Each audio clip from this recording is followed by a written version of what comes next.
Olá pessoal, muito boa noite, bem-vindo, bem-vinda. Aí nós tivemos um problema técnico, mais especificamente de iluminação, né? Eletropaulo que pode nos dar mais detalhes aí, explicações sobre esse corte de luz, mas vamos reiniciar aqui, né, Carlos Carvalho? Sim. A nossa transmissão ao vivo, agradecendo mais uma vez a nossa audiência. Esperamos que vocês retomem aí para falar mais da política, o resultado aqui das eleições no ABC, 6 deputados estaduais eleitos, 3 deputados federais aqui com base nas 7 cidades. E nós seguimos aqui com a nossa entrevista, Carlos Carvalho e eu aqui entrevistando o deputado federal reeleito mais votado da região do ABC, Alex Manente do PPS. Alex, vamos cumprimentar mais uma vez o pessoal aqui. Boa noite, obrigado mais uma vez, parabéns pelo resultado. Obrigado, Leandro, Carlos, uma satisfação estar aqui novamente, poder falar e agradecer todos os eleitores do ABC que mais uma vez confiaram no nosso trabalho, nos proporcionando a maior votação da região pela segunda vez como deputado federal e nessa eleição mais votado deputado federal e estadual desse pleito. Alex, mais de 123 mil votos nas eleições desse ano e você falava aqui pra gente, destes 100 mil votos... 123... 127. Destes... 4 mil votos. Não, faz diferença. Fala de 4 mil votos. Valeu muito. E muito. Daqui a pouquinho nós vamos falar... o Orozco aqui do ABC, que foi candidato, pode se eleger por conta de 500 votos. Daqui a pouquinho nós vamos falar mais da linha de corte, etc e tal, mas 127 mil votos. Destes 100 mil no ABC, Alex? Isso, praticamente 100 mil. 100 mil votos, o que reforça aquela questão da importância do ABC, o Alex que tem o domicílio e tem a base eleitoral aqui predominantemente no ABC. Alexa, desde ontem que a gente fez a marcha da apuração, 4 horas aqui de transmissão ao vivo, trazendo números, trazendo nuances e com certeza ninguém poderia ter projetado o cenário que se concretizou ontem. De renovação, o Carlos já trouxe o número aqui, mais de 50% de renovação, o índice histórico desde as eleições de 1989. Qual o principal recado das urnas na tua avaliação? Eu acho, Leandro, principalmente que a população está esgotada com a maneira tradicional de se fazer política no Brasil. E acho que esse recado foi muito evidente nas eleições deste ano. A campanha tradicional, a campanha no modelo da década de 80, ela não está tendo mais clamor junto à sociedade. Acho que bandeira, placa, adesivo, não é isso mais que sensibiliza o eleitor na escolha do seu representante. O que eu falava aqui é que isso também traz algumas preocupações, porque nós perdemos o poder da regionalidade. E a regionalidade na representação no âmbito nacional e estadual, ela é fundamental para as conquistas de uma região como o ABC. Conversei com vários amigos, colegas, deputados que foram eleitos, reeleitos ou que não foram, e em todos os lugares o voto regional caiu significativamente e ampliou muito o voto da discussão nacional. Muito porque tivemos o efeito Bolsonaro, o Bolsonaro na sua comunicação individual, que ele usa talvez com muita capacidade, transmitiu a seus eleitores, que no estado de São Paulo foram mais da metade, que deveriam votar em candidatos do partido dele para o apoiar num eventual governo no Congresso Nacional. E o eleitor seguiu essa orientação. Então, o que nós tivemos, se pegarmos aqui a votação do partido do Bolsonaro na nossa região, e não tem nenhum candidato a federal da região, por exemplo, se pegarmos isso, dará um resultado superior a históricos de PSDB, de PMDB, de partidos fortes e tradicionais. Então, é o fim, na minha opinião, de um ciclo que nós, que estamos há mais tempo, é a 8ª eleição que eu disputo, venci todas as eleições proporcionais, perdi as do Executivo, mas é o fim de um ciclo que esgotou no Brasil. Acho que quanto mais campanha você coloca na rua, mais rejeição você cria do eleitor. É exatamente o contrário de 20 anos atrás. Mas nesse ponto é interessante, Alex, antes até do Carlos comentar, e a gente falava isso ontem aqui, absolutamente todas as campanhas que tiveram aí um grande apelo visual, até por conta ou do recall de 2016, ou por conta do que representam nas suas cidades, Ailton Lima e Cicote em Santo André, o próprio Aidan, Chiquinho do Zaira, Donizete Braga em Mauá, em São Bernardo do Campo, Marcelo Lima, enfim, foram candidaturas que tinham um apelo de campanha nas ruas, mas que não foi traduzido isso em votos. Em algum momento, durante a campanha, deu para extrair esse sentimento do eleitor, que o eleitor ele ia ser conceitual e não com base em volume de campanha? Olha, Leandro, é uma avaliação muito difícil de você fazer no decorrer da campanha, porque o eleitor muitas vezes não expressa isso diretamente para o candidato. Então, eu, por exemplo, fiz uma campanha com muitos encontros, muitas reuniões, grandes reuniões na região, e eu acho que foi exatamente isso que me deu a solidez de manter a maior votação aqui da região. Caso contrário, apenas o apelo visual, adesão de adesivo, até porque em muitos momentos as pessoas falavam de adesivo serem pagos. Então, tudo isso daí vai gerando no eleitor comum uma insatisfação. Ele quer saber de onde vem o dinheiro da campanha. E essa consciência foi muito ampliada nesse processo eleitoral. Mas é difícil você, durante o processo, descobrir que é isso que afetará o resultado final. Além disso, na última semana, teve essa campanha muito forte do Bolsonaro pedindo para votar em candidatos ligados ao partido dele. Algo que sensibilizou o eleitor. Muita gente, se não tivesse isso, talvez tivesse mais voto, mesmo com esse repúdio a campanhas milionárias. Mas, com esse apelo do Bolsonaro e o crescimento que ele teve no estado de São Paulo, eu acho que isso afetou e muito o resultado dos candidatos regionais. O voto regional foi o menor da história. É ruim. A gente poderia até dizer, se tivéssemos aprovado o voto distrital, a discussão nacional poderia estar em voga, mas estaria também as convergências regionais. E eu acho que nós vamos buscar um ponto de equilíbrio disso a partir desse novo momento que foi criado. Carlos Carvalho. Boa noite, Alex, novamente, parabéns pela Obrigado, vitória. E como eu estava falando, teve uma renovação muito grande, né, de 52% na Câmara. Eu queria saber de você qual que é a nova responsabilidade do pessoal que vai entrar agora, a sua como reeleito, né, agora como veterano, né, não mais como novato ali na Câmara. Como é que vai ser isso a partir de agora? Porque vai ser uma Câmara que vai ser muito importante nos próximos 4 anos, porque a gente vai ter que forçadamente falar de reformas, falar política, tributárias, que seja. Então não vai ter como escapar, vai ter uma responsabilidade muito grande ali, né? Eu não tenho dúvidas disso. Eu até disse no meu primeiro mandato como federal, nós entramos num país dividido. Um país que saiu das urnas dividido, continuou dividido, e obviamente a Câmara se pautou nessa divisão nos seus principais debates no primeiro e segundo ano. Tanto é que gerou o impeachment da Dilma. Nesse segundo mandato, o que eu acredito é que a sociedade repudiou essa disputa política tradicional. E acredito que o Congresso terá missões de cumprir que vão ao encontro do que a sociedade espera, que são as reformas efetivamente, mas para valer, não fingir que está tendo reforma. São reformas que de fato mudem o Estado, mudem a capacidade de investimento nos serviços essenciais. Porque eu inclusive dizia, a ausência do próprio Bolsonaro nos debates do primeiro turno fez os debates se tornarem o mesmo de sempre, desde a década de 80. Então vão melhorar a saúde, vão melhorar a educação. Acho que eu até falei isso aqui na campanha. Na última participação. Parecia que era um debate de 1980. E as pessoas estão num novo momento. Elas querem reestruturação do Estado. Elas querem diminuição de custos. O debate que foi da Globo, e o Carlos trouxe esse dado aqui, que historicamente é o que agrega maior audiência, o último debate da Globo, proporcionalmente, o Bolsonaro atraiu mais gente para a entrevista dele na Record. Ele quis mostrar já a força dele, né? Do que todos os candidatos reunidos no último debate na Rede Globo de televisão. Que é um outro sinal importante. A própria Rede Globo perdeu força nesse processo eleitoral. Verdade. Ela foi questionada pelos 2 candidatos que foram ao segundo turno naquela entrevista do Jornal Nacional. Então, a sociedade tem uma nova maneira de enxergar. E a Câmara terá um papel fundamental de reestruturar o nosso país. Nós precisamos falar de reformas estruturantes, diminuir custos. As pessoas, a gente dizia aqui, são acostumadas a fazer o processo político eleitoral baseada na contratação de cabos eleitorais. E isso impacta, inclusive, o custo das máquinas públicas. E que não é isso que dá resultado. As pessoas estão provando que não é isso que dá o resultado. Então a Câmara, minha opinião, qual o recado das urnas?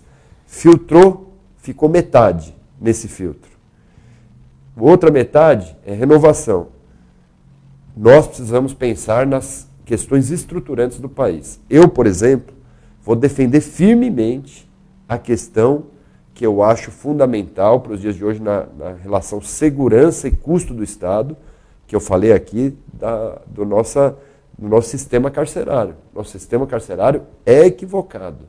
Nosso sistema carcerário precisa ser pago por eles mesmos e as famílias têm que ser sustentadas pelo preso. E nós vamos economizar com isso. Então a gente precisa começar a pensar maneiras estruturantes de mudar o país, senão a saúde continuará como está, a educação sem dar perspectiva de futuro, a infraestrutura não chega a todo o país. Então, eu acho que esse foi o recado. A sociedade vai dar essa oportunidade a essa nova Câmara que foi montada. O que me parece é que assim, a fórmula de melhorar o Brasil todo mundo sabe. Mas parece que falta ação, né? Acho que é isso que se cobra, né? Peraí, vamos ter mais ação aqui para resolver o problema? Então, mas é o que a gente falava. A ausência do Bolsonaro, que talvez simbolize isso, até porque eu nunca vi ele expressar isso diretamente nas falas dele sobre estrutura de país. Sim. Mas ele está simbolizando para a sociedade essa mudança. Por isso que o debate da Globo talvez não teve audiência. Por quê? Porque as pessoas lá falam a mesma coisa que falavam há 30 anos atrás. Ninguém debateu para valer essa estruturação. Nós falamos aqui na minha entrevista, na minha sabatina de candidato ainda, eu falei exatamente isso. As pessoas não acreditam mais quando você fala que vai melhorar a saúde, a educação e a infraestrutura sem dar uma fórmula que muda a estrutura do país. Mas agora, qual é o peso disso, Alex, no dia a dia do Congresso? Claro que o norte, a bússola do Congresso, vai depender muito de quem vai ser o próximo presidente da República. Até porque são vertentes completamente opostas. Uma coisa é Jair Bolsonaro presidente, outra coisa é Fernando Haddad presidente. Mas, independentemente disso, até por essa renovação que o Carlos citou, a gente sabe que o Congresso é feito de consensos, de construção de diálogo, de articulação, até porque são mais de 500 cabeças pensantes. Qual é o peso dessa bancada do PSL? E ilustro isso com duas notícias que eu vi hoje. Primeiro, o Bivar falando que o PSL vai pleitear a presidência da Câmara. O próprio Kim Kataguiri falando que vai se lançar a presidência da Câmara. Como é que é esse ambiente para construir consenso com essa Câmara tão heterogênea? É mais difícil? O que muda? Mais difícil, mas eu acho que é o parlamento, né? O excesso de entendimento no parlamento gera os problemas que nós estamos ocasionando. Esses polos opostos, eles são importantes para debater, de fato, as diferenças que existem de pensamentos no país. E, obviamente, o PSL está na razão de pedir a presidência da Câmara pelo número de deputados que fez, assim como o PT pleiteará também. As bancadas maiores têm esse direito. O que eu acho é que não a fórmula geral do Alckmin de trazer o centrão para o seu apoio foi o que levou a candidatura dele ao fracasso. Então, esse tipo de negociação é que será repudiado pelo eleitor. Na minha opinião, o que ficou claro com o processo eleitoral é que os acordos que foram simbolizados, talvez, pela continuidade do Temer, é o que o eleitor não aceita. Ou seja, a política de coalizão ou acaba de uma vez... Não, é porque a política de coalizão no Brasil não é a coalizão de entendimento, é a coalizão de acordos, de interesses. Aí o cara pega um cargo na Câmara, no Ministério. Então, acho que esse é o grave problema. Assim, porque acho que assim, essa política de coalizão assim, foi evidenciada muito no governo Lula, principalmente depois que começou a crescer de forma vertiginosa toda a popularidade dele. Então, todo mundo queria estar no lado dele, ele se aproveitou muito bem disso. Mas se o Bolsonaro fizer isso, ele basicamente vai estar traindo o eleitor dele. Né? Eu não acho se ele for eleito, né? Eu acho que o Lula pode ter ampliado. Isso existe no Brasil desde que o Brasil é Brasil. Esse é o grave problema. E acho que é esse ciclo que as pessoas querem encerrar. Na minha opinião, é claro o recado que as pessoas não aceitam mais isso. Como o PPS, Alex, vai se posicionar no segundo turno em relação a Bolsonaro e Haddad, e em especial a tua avaliação sobre os dois, ou posição? O Alex apoiará quem? Eu acho o seguinte, primeiro, não acho que o PPS, na minha opinião, vai se manter neutro no processo. Eu acho que essa vai ser a posição do PPS. A tendência a minha tendência, primeiro, é trabalhar muito para o Márcio França ganhar o governo do Estado. Vamos falar sobre Essa é a minha tendência principal. E, obviamente, até para não... Como líder de bancada, a minha fala aqui pode ter um peso maior. Um caráter diferente. Então, eu vou esperar a reunião de amanhã, que ocorrerá lá da nossa executiva para poder estadual, nacional, para poder me posicionar. Vai ser em Brasília, Alex?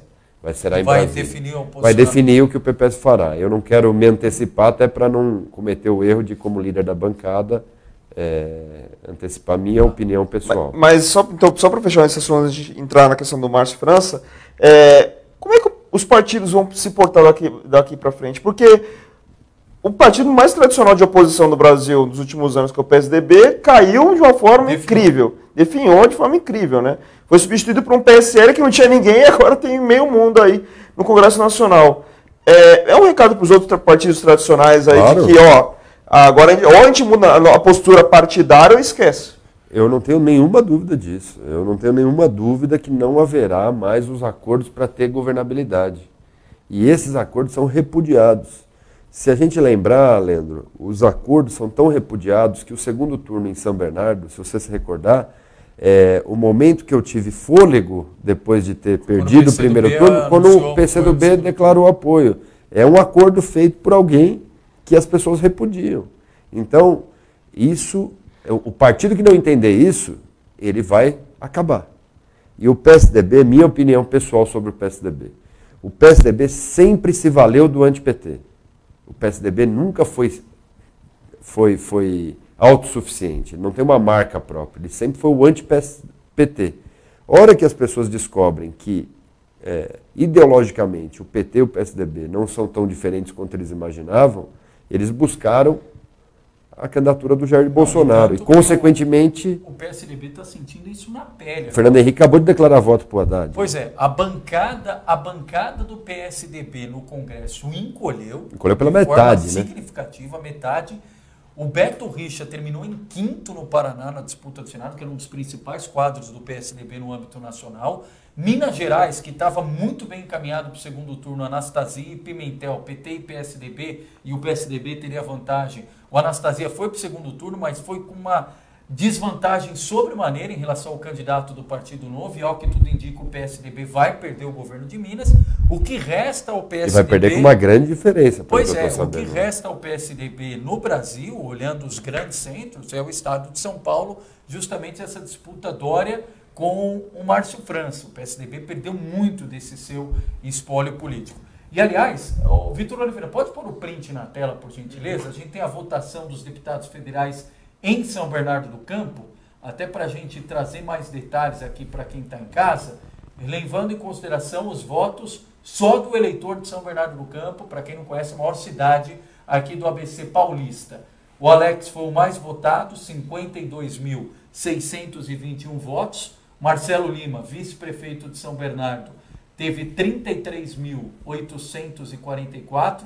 O Eduardo Bolsonaro, e aí a gente começa a ver já essa inserção do PSL. Sem vir nenhuma vez a São Bernardo, o Eduardo teve 32.099 votos. Ana do Carmo, do PT, que até então era candidata a deputada estadual e pela primeira vez foi a federal, 28.223. Joyce Hasselmann, jornalista, 24.417, também PSL, na onda do Bolsonaro. Vicentinho, do PT, que acabou reeleito, 17.789. Kim Kataguiri, do DEM, 10.767. Maria Rosas, PRB, 6.872. Tiririca, 6.708. E Vinícius Poit, que tem família em São Bernardo do Campo, mas o domicílio é São Paulo, 6.656. Esperava esse resultado, Alex? Olha, sinceramente, nós esperávamos que os candidatos da cidade tivessem mais votos. Mas com o fim da regionalidade, a proporção é o que a gente imaginava na disputa com os candidatos locais. O que a gente não imaginava, se nós pegarmos da lista dos 10 primeiros, nós vimos aí 6 candidatos que não são de São Bernardo. Então, São Bernardo sempre foi a cidade que mais votou na própria cidade. É verdade. Então, teve um fato inusitado. Você pegar Eduardo Bolsonaro e Joyce, juntos dão o que eu tive. É uma coisa considerável. E só lembrando que o Eduardo Bolsonaro lidera em quase todas as cidades. Só não lidera São Bernardo, que você lidera, você também lidera Rio Grande da Serra. Acho que só. E o Fábio Palácio liderou em São Caetano. Muito mas perto, né? De resto, Fábio teve 10 de resto, o Eduardo 9. Exatamente, mas o Eduardo foi muito na frente, né? Nos Não, demais aqui eu municípios, acho que ele teve menos exatamente pela minha candidatura. A candidatura Não, da mas você Você cidade. já era alguém mais É. consolidado ali dentro da cidade. Para a gente exemplificar isso, Vitor, pode pôr estadual de São Bernardo. Só para ver, aí a Joyce e o Eduardo se traduzem em Janaína Pascoal. Mas no caso do estadual, isso ainda ficou mais evidente. Porque, ó lá, a Carla Morando, esposa do prefeito Orlando Morando, teve 46.908. A Janaína Pascoal, que nunca pisou em São Bernardo, teve 44.102. E até a gente fazer a leitura aqui no bastidor, até quase o final da apuração, a Janaína estava liderando em São Bernardo. No finalzinho, a Carla passou. Aí o Julinho Fusari, do PPS, 26.900. Luiz Fernando, do PT, 26.154. O Barba, 19.668. E o Tiago Auríquio, 12.638. E aí quero fazer um parênteses aqui, né, em relação ao Tiago Auríquio, né? A conversa, e até nós perguntamos isso para o Alex na última vez que ele participou aqui, teve gente que chegou a comentar, e nós questionamos o Alex, se teve algum problema na dobrada com o Tiago Auríquio, porque dizia que o Alex deveria representar para o Tiago Auríquio o que o governo de São Caetano representaria ao Alex. Vitor Oliveira, põe os deputados federais de São Caetano do Sul. O Tiago estadual teve 12 mil em São Bernardo. E o Alex, como federal em São Caetano, olha lá, teve 6.716. Então, Tiago, Alex, você pode ligar para o Auric e cobrar mais 7 mil votos. De jeito nenhum. Eu não. Na verdade, eu até disse naquela oportunidade que foi muito mais uma especulação da nossa oposição do que propriamente era o fato. O Tiago, eu disse aqui naquela oportunidade, é um jovem muito dedicado, trabalhou na minha assessoria, conheço ele desde pequeno, do primeiro governo do Auríquio, tem uma relação pessoal com a família do Auríquio e eu estou muito animado com o potencial de trabalho que o Tiago terá. Ele foi uma grata surpresa aqui na região. Se pegarmos o tamanho da cidade de São Caetano com a de São Bernardo, ele praticamente empatou com a deputada esposa do prefeito, e isso significa que ele tem um potencial muito grande. Eu estou muito seguro, eu sei que quem me apoiou em São Caetano fez o máximo, mas foi uma eleição muito dura, veja só os resultados. Com um candidato que tinha sido candidato a prefeito, bem votado, tivemos o efeito Eduardo Bolsonaro e Joyce, que talvez em São Caetano tenha até mais reflexo do que em qualquer outra cidade. Perfil mais conservador de direita. Perfil de direita. Quando você iniciou falando que o PSDB nunca teve menos voto que o PT, não é que o PT teve mais voto que o PSDB, é que o Bolsonaro sugou o PSDB ali. Então, eu só tenho a agradecer a parceria e tenho certeza que o Tiago será um grande deputado estadual. E eu até disse, pela primeira vez o ABC tem uma dobrada eleita que representa o ABC de maneira conjunta, com os grupos políticos nas cidades praticamente os mesmos. Isso será importante na questão regional. Nunca o ABC teve isso. Um deputado federal e estadual que fizeram uma dobrada quase que exclusiva. E no caso do Tiago é incrível, porque se eu não estou enganado, ele das 7 cidades, 5 ele aparece nos 10 primeiros. Então, uma primeira eleição que tinha que se fazer conhecido, tudo bem, São Caetano tem um sobrenome, mas no restante, se fazer conhecido, se fazer acreditar nele, e levando em conta como é que foi essa eleição, é realmente uma grande foi um grupo político do ABC. E aí o êxito da estratégia do prefeito Auríquio, do Alex e também do ex-prefeito de Ribeirão Pires, Clóvis Volpe, que ajudou nessa articulação, mapearam muito bem essa questão de dobrada. E, aliás, o PR que teve uma linha bastante difícil lá. O PR, que a tese era que ia ser mais fácil, foi difícil. Pois é, o PR fez 6 estaduais. Você vê que nenhum analista vai conseguir prever mais o que é o corte de cada legenda. Né? A gente está falando aqui no bastidor. Antes da eleição, todo mundo queria ser candidato a deputado federal pelo PRB, por conta do efeito Russomani, que com 35 mil votos você estava eleito.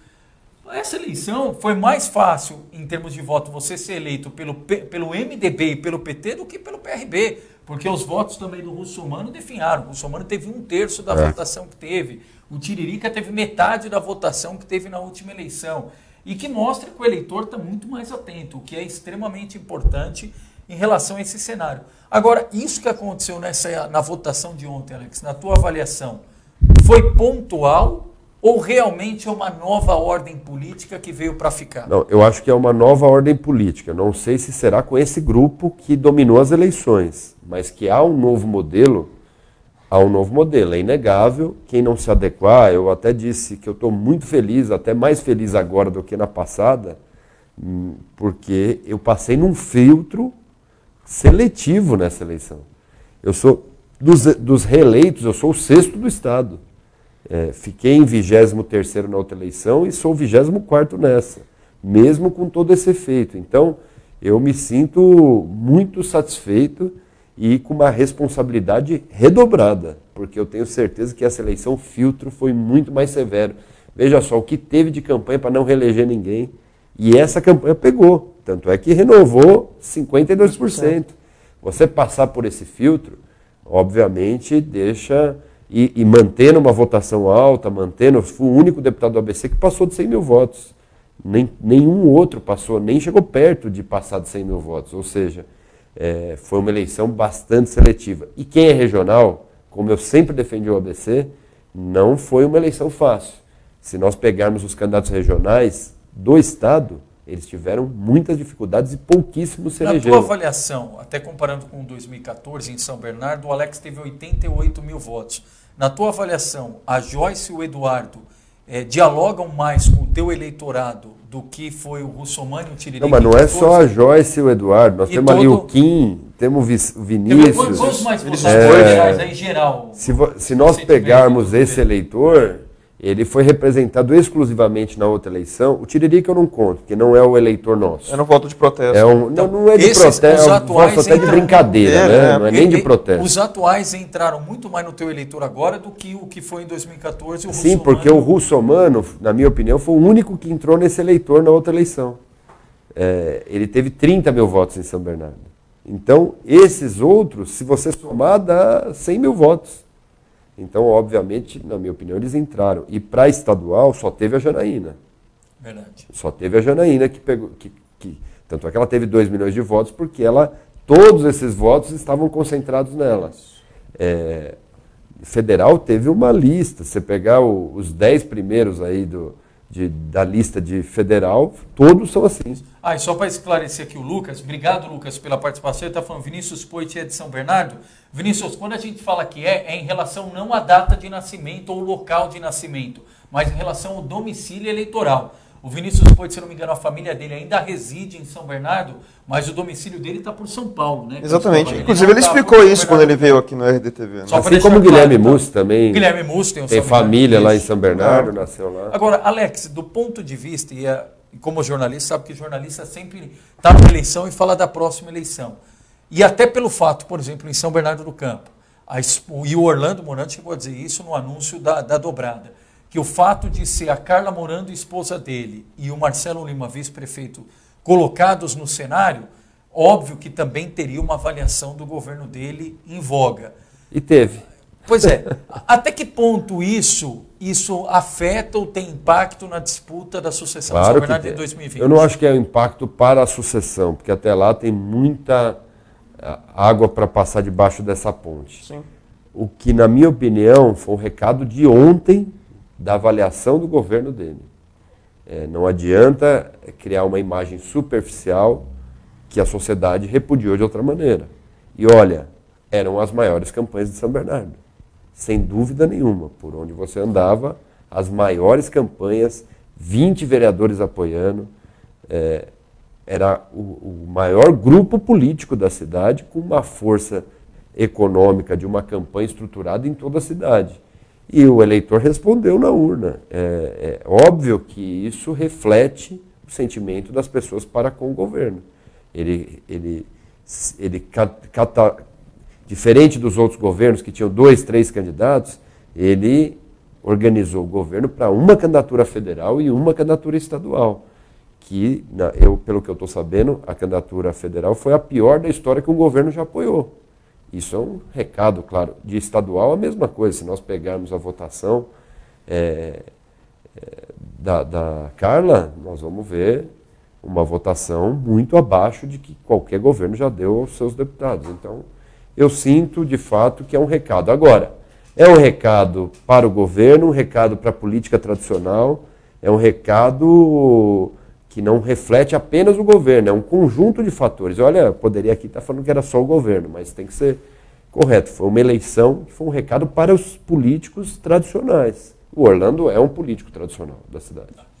E o que vai pesar, Alex, na tua decisão, independentemente de ser candidato ou não em 2020, mas a decisão do PPS passa por você.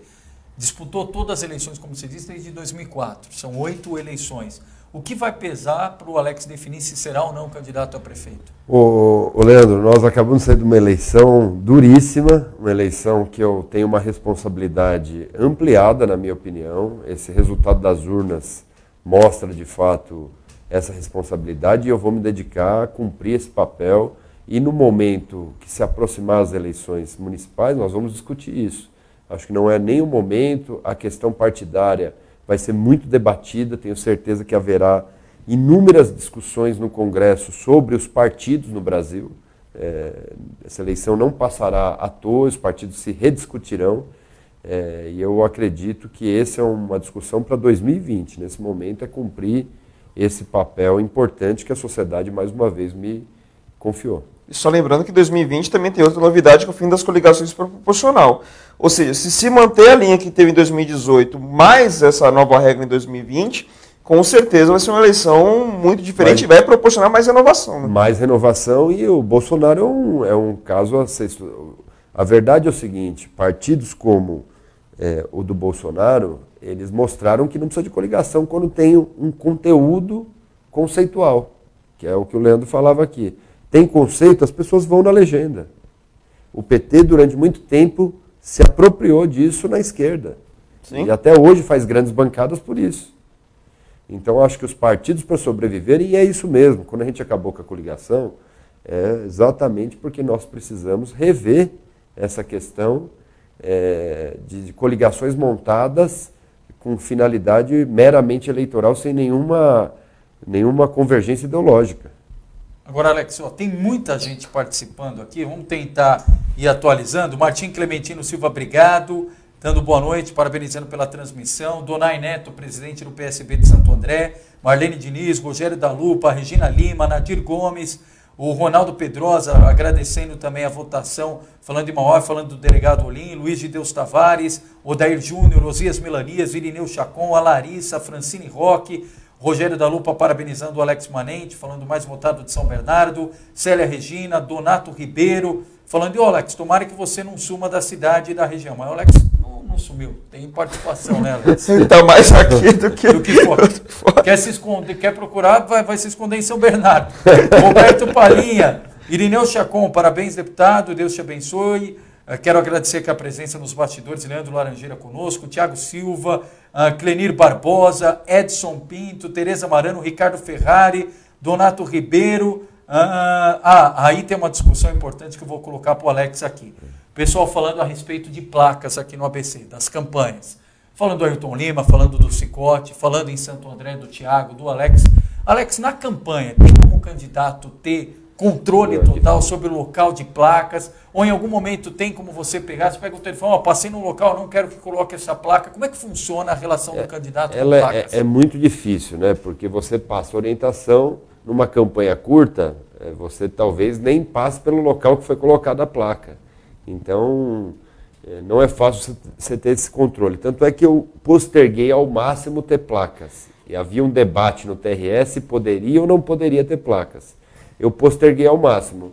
A partir do momento em que nessa discussão teve efeito suspensivo para proibição, que é isso que ocorreu, nós tivemos também que criar as nossas para poder difundir a nossa candidatura. O Mário Ribeiro diz o seguinte: o parlamentar que não se enquadrar na nova forma de trabalho no Congresso irá perder o cargo. Não haverá mais o que se chama de política. Política é sinônimo de toma lá da cá. Não, a política não. Isso é politicagem, né? A política é algo positivo. Nós não podemos pensar. A política é feita por todos. Politicagem e acordos por barganha que tem que acabar. É que infelizmente teve tanta politicagem nas últimas décadas que virou sinônimo, né, infelizmente. Né?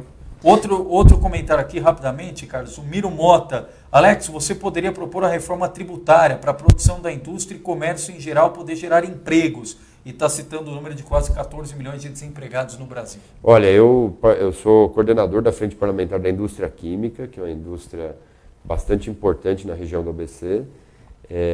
Tem a comissão especial da reforma tributária e acredito que o novo governo terá esse papel. Volto a dizer, eu peguei um congresso totalmente dividido quando eu iniciei, porque era um congresso ou azul ou vermelho. E isso fez com que nenhuma discussão prosperasse durante aquele ano e meio. Quando o Temer assumiu, ele criou maioria e imediatamente depois teve a denúncia contra ele. Perdeu condições morais e éticas de governar o país. Acredito que agora essa comissão especial da reforma tributária, que por mais que o Congresso debata, ela precisa ser feita as grandes modificações vindo do Palácio do Planalto. Por quê? Porque mexe com tributo, é obrigação constitucional do Executivo. Vanessa Bonfim, obrigado. Jean Carlos, Donato Ribeiro, Vanderlan Moraes, Valdir Assis está falando ainda sobre questão de emenda parlamentar. O prefeito de São Bernardo chegou a falar na campanha que São Bernardo precisava de um deputado que apresentasse emendas para a cidade. O Alex, quando esteve conosco, falou a respeito das emendas. Alex, a partir desse novo mandato, como é que você pretende estabelecer a relação? Você vai procurar o prefeito, vai esperar o prefeito te ligar em relação a São Bernardo? Olha só, Leandro, eu, até por obrigação com a região do ABC, todos os anos já mostrei aqui documentos, já comprovei, não adianta... E esse discurso não vingou, né? Tanto que não vingou que veja as votações dos candidatos do governo. Na minha opinião, a minha obrigação é repassar recursos aos municípios. E eu fiz isso para todos os municípios do ABC. Eu indico no orçamento e a partir dali é a prefeitura que tem que buscar. Na saúde cai direto na conta, a infraestrutura precisa apresentar projeto. Continuarei mandando para São Bernardo. Se o prefeito desejar alterar o escopo que eu mando, seja para a saúde ou para a infraestrutura, ele tem que me solicitar. E eu estarei à disposição, como sempre estive de São Bernardo, independente de quem governa. Carlos Carvalho. Só queria entrar na questão da eleição para governador, porque o Márcio França ele subiu nos últimos... Acho que foi na última semana, basicamente, de uma forma incrível, né? O cara ele tinha 2, 3% no início da campanha e foi para o segundo turno. Você tem alguma explicação para isso? Não, o que aconteceu para essa subida do Márcio? Eu acho o seguinte, o Márcio França, ele até teve em São Bernardo e eu disse que ali era o momento da virada. E foi mesmo. Sim. Nos últimos 15 dias, eu falei, aqui é o dia da virada do Márcio França. E nos últimos 15 dias ele deslanchou. Sabe o que eu acho de verdade? E eu amanhã estarei com ele, assumirei aí qualquer função na campanha, porque eu acho que é importante para o Estado. Vai coordenar a campanha do Márcio aqui? Nós vamos ver o que for melhor. Eu vou jogar em qualquer posição, eu quero, de fato, que ele ganhe a reeleição. O Márcio, na minha opinião, simboliza o fim do partido tradicional no governo, seja o PSDB ou o MDB, porque foram os que governaram os últimos 30 anos o Estado de São Paulo. Ele é o fim desse ciclo. E, na minha opinião, as pessoas compreenderam isso na reta final. Por quê? Porque se dedicaram a entender a eleição de governador. Eu até dizia aqui, né, quando eu vim aqui, eu vim faltando uma semana para a eleição. Isso. Eu falava o seguinte, as pessoas ainda não estão debatendo a eleição de governador, elas estão debatendo a eleição de presidente. Quando debateram a eleição de governador, encontraram no Márcio a tipificação de alguém que não faz parte desse sistema que a população está esgotada. E acho que essa é a tônica do segundo turno. E não adianta o Dória falar que o Márcio é petista, porque isso, se nós pegarmos aqui os dados, o próprio Dória deu uma entrevista dizendo que não aceitaria o apoio do Bolsonaro. Então a gente não pode trocar de roupa apenas por conveniência. A gente tem que ter palavra. Palavra do que a gente faz. O que o Dória fez com o Geraldo Alckmin é de se entristecer no final da campanha, abandonando o Geraldo porque ele estava mal. Então, assim, a sede de poder é o que as pessoas não querem. As pessoas não querem alguém que está com sede do poder. As pessoas querem alguém que busque alternativas para a vida delas. E acho que o Márcio França consegue simbolizar isso. E a participação dele no debate da Globo, na minha opinião, foi fundamental. Ele estava tranquilo, falando o que pretende fazer e os outros mostrando a sede de poder. Então, acho que essa diferença do Márcio será mais perceptível nesse segundo turno e ele ganhará a eleição. A Eliane Soares, falando rapidamente, Carlos. O Alex, não se esquece do Alto Tietê. O Léo Soares lutou muito por você aqui em Itaquá. O Itaquá me deu uma grande votação de fato. O David, Quantos votos em Itaquá? acho que 1.300, 1.400. Foi uma grande votação. Eu ainda estou pegando os dados, viu, Leandro? Você está me mostrando aqui, eu estou confirmando os números aqui. Mas um abraço, Itaquá colaborou muito aí com a nossa eleição. Muito obrigado. E o pessoal perguntando também, Alex, aliás, aí o pessoal criticando, falando que o fato do PPS ficar neutro ajudaria o Haddad em relação ao Bolsonaro, falando se não tem como o PPS rever. Lembrando que o PPS não tomou decisão, o Alex disse que vai ter reunião amanhã à noite. É porque eu acho que tem as tendências, eu observo esses extremos, o PPS sempre foi muito contrário aos extremos. Agora, eu acho impossível apoiar o PT, eu acho impossível. Eu acho que assim, nós temos duas possibilidades, ou apoia o Bolsonaro ou fica neutro. Não acho que tem outra possibilidade. Agora, óbvio que é uma discussão que eu não quero me antecipar, até pela responsabilidade de líder da bancada, anunciar aqui algo que será amanhã definido pela executiva. Carlos Carvalho. Eu queria voltar na questão do Estado, porque um segundo turno, entre aspas, estranho em São Paulo, porque era o apadrinhado do Alckmin contra o ex-vice do Alckmin, né? Basicamente são duas pessoas do mesmo grupo. Até surgiu na semana passada, relembrar o vídeo do Dória elogiando o Márcio, apoiando ele para qualquer coisa e tudo mais.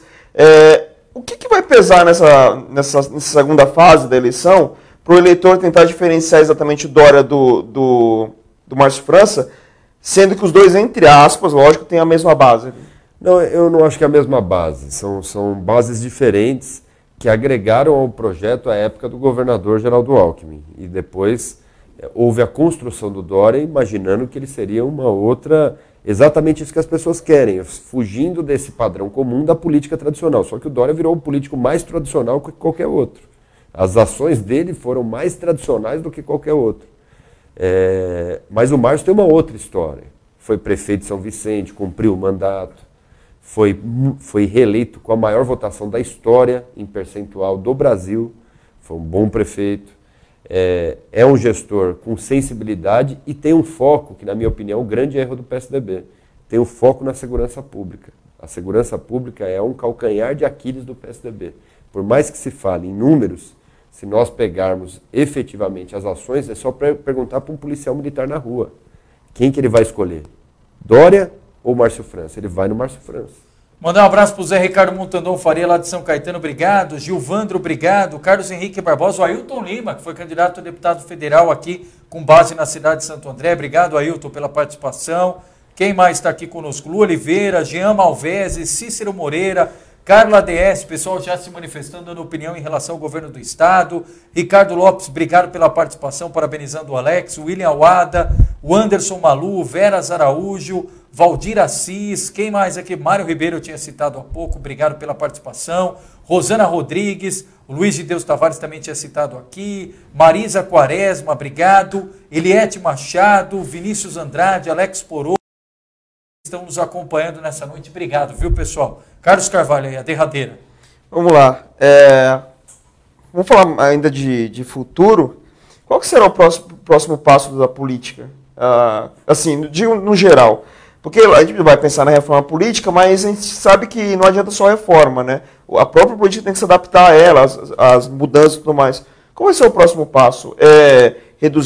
Já pensar na redução de partidos, pensar numa nova regra eleitoral? O que mudar? Por exemplo, a cláusula de barreira já foi um avanço e alguns partidos vão deixar de existir. E partidos, inclusive, tradicionais. O PV é um exemplo. Então, a cláusula de barreira fará com que partidos sejam reduzidos.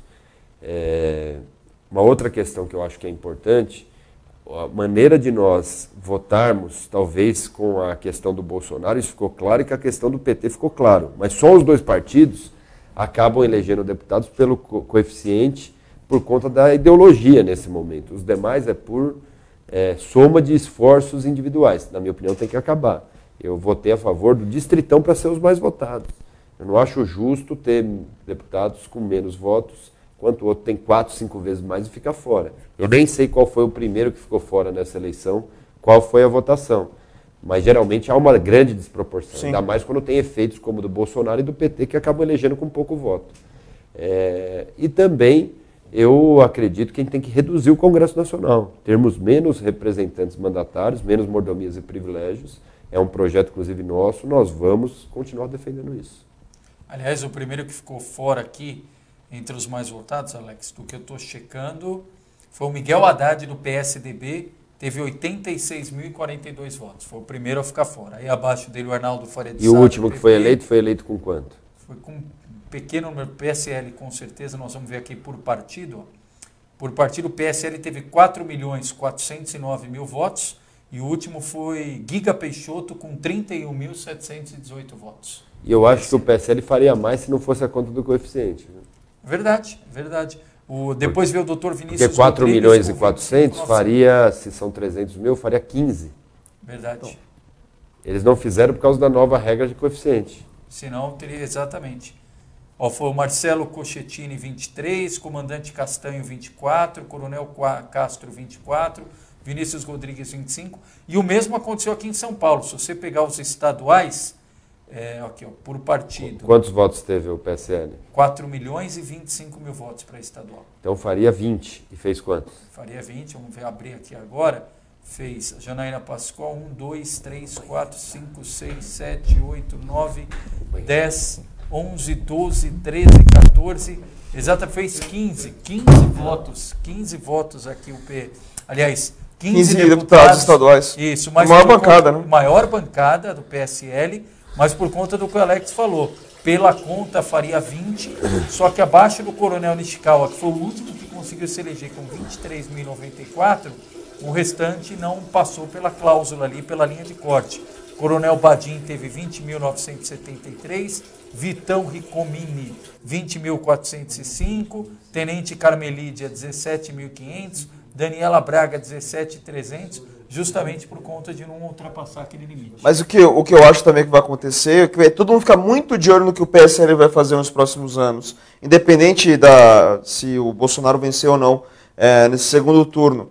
Porque o partido está avisado, né? Ele virou o partido, entre aspas, de antagônico ao PT. Né? O PT continua liderando a esquerda e o PSL pegou a direita. E isso vai ser um bom olhar que a população vai ter nesses próximos anos. Né? O que o PSL vai fazer? Como é que o PSL vai se comportar nos próximos anos? Para estadual, Alex, só com o voto legenda, o PSL faria 2. O PSL teve 494.000 votos. 2,5. De legenda, 2,5. Aí a Janaína, 2 milhões, eles elegeram 15 deputados. Elegeriam 20. Elegeriam 20. O último foi o Nishikawa. Ninguém está falando disso, mas na verdade teve muita sobra por conta de não atingir os 10% do coeficiente. E aí, nesse caso, a sobra vai para onde? Volta a ser redistribuída. Ok, porque o último foi o Nishikawa, que passou a 23.094. Até ontem na transmissão a gente tinha dúvida. Pode ver que o próximo do... Quanto tem o próximo? 20.973, tá vendo? Coronel Badim. Ficou fora. Se ele tivesse 21 mil, ele estava eleito. Cara, esse daqui não vai dormir, com certeza, nos próximos tempos. Agora, ele tem que ver se alguém... É que a gente está fazendo análise aqui, sim, né? Então, a gente tem que ver se alguém não vai ser validado o voto que baixa o coeficiente. Ele pode assumir. Pode assumir por conta disso. E aí perde outro. Exatamente. Aí vai, toda aquela matemática. Aí vai até novembro, dezembro, até fechar tudo isso. Não foi o caso da Vanessa, né? A Vanessa teve 40 mil, ela só foi validada em novembro, se eu não me engano. Tipo assim, um pouco antes da diplomação. Então, que acabou criando uma pequena mudança ali. Então, 80 mil, né? 80 mil. 80 mil. E criou uma mudança ali no finalzinho da... Muda a configuração. Não, e para federal, a mesma coisa. O PSL só em voto legenda para federal, 410 mil e votos. E qual é o primeiro que ficou fora do... Dr. Vinícius Rodrigues, 25.908. Esse não, dificilmente. Não ia... Aí vem o Coronel Castro, 24, o Comandante Castro. Você vê, se não tivesse mudado isso, que eu acho que é uma trava importante, porque senão você fica com uma representatividade. Foi aquela vez que aconteceu do Enéas, né? Com 8 mil votos. 8 mil, não, teve um com 300 votos. 300 votos. Então. E se tivesse mais um com um voto, ganharia naquela. Então é errado, né? São coisas, as distorções do nosso sistema político. Mas, Alex, quero agradecer a gentileza da entrevista. Eu sei que está correndo aí, correu por conta da campanha. Estou correndo menos agora. Agora vai descansar. Amanhã cedo eu já vou para Brasília. Eu que quero agradecer aqui, viu, Leandro? Agradecer o Carlos, agradecer todos vocês aqui que cobriram muito bem a eleição. Quero parabenizá-los. Uma eleição atípica, mas que certamente essa ferramenta que nós estamos falando hoje, ela será cada vez mais utilizada nas suas mais variadas formas. E acredito que é uma maneira, inclusive, de informar o eleitor. Uma mudança que você falou, Carlos, que eu acho que vai acontecer muito nesses próximos 4 anos, é que as pessoas estarão acompanhando mais a Câmara dos Deputados, não só pelo Jornal Nacional, pela rede social do seu deputado. Eu acho que isso ocorrerá de maneira muito significativa. Então, eu, por exemplo, participei lá, eu tenho uma rede social ativa, eu sempre mostro o que eu estou fazendo. Quando tinha votação de aumento de cargo, faz a live, faz a transmissão, faz um vídeo. Isso vai ocorrer muito e o brasileiro vai estar mais informado. Legal. Alex, obrigado mais uma vez, parabéns, sucesso na sequência do trabalho. E nós hoje